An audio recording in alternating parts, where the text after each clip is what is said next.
a mallet. What are you doing? Talking to you, Master Mason. Well, stop that and get back to work. I don't want to see that hammer stop moving. It's a mallet. You see, a mallet's typically made of wood, like this here. It's a bit smaller than a mole or a beetle, but it gets the job done. A hammer, on the other hand, can be made of stone or metal. I know what a hammer is, you pea-brained twit. Do you know who I am? Do you? Can't say I do.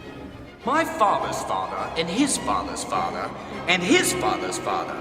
But not his father, because he was a sheep herder and a bit touched in the head. But his father were all master masons. They built the greatest monuments in the world. From Stonehenge and the bloody pyramids to Notre Dame and Angkor Wat.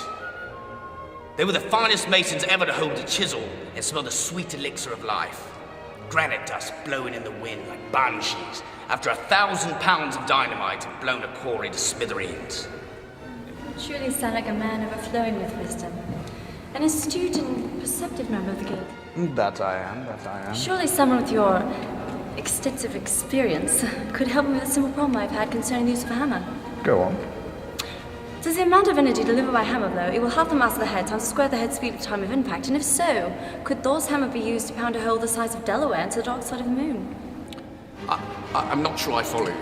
If the energy from the hammer impact increases linearly with the mass, then it also increases geometrically with the speed. Theoretically, Thor's hammer being swung at 100,000 miles per hour at a 45-degree angle could accelerate due to its weight and the effects of gravity beyond the speed of light.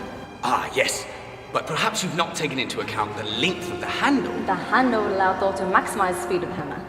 Ah, young apprentice. Thor would be constrained by the length of the handle and the space in which he has to swing it. The longer the handle, the more difficult for Thor to land the head of the hammer on its target. Especially the moon, for instance, and particularly the dark side of the moon, due to the absence of illumination. Therefore, if he were to miss his target, he could take out several planets or even a star, which would be terrible indeed. You see, there's a compromise between energy efficiency and practicality. Thor's the god of thunder. There is no compromise. Do you like your job, lad? Do you? Yes, sir. Then I suggest you get back to it. And I don't want to see that hammer stop moving. It's a mallet.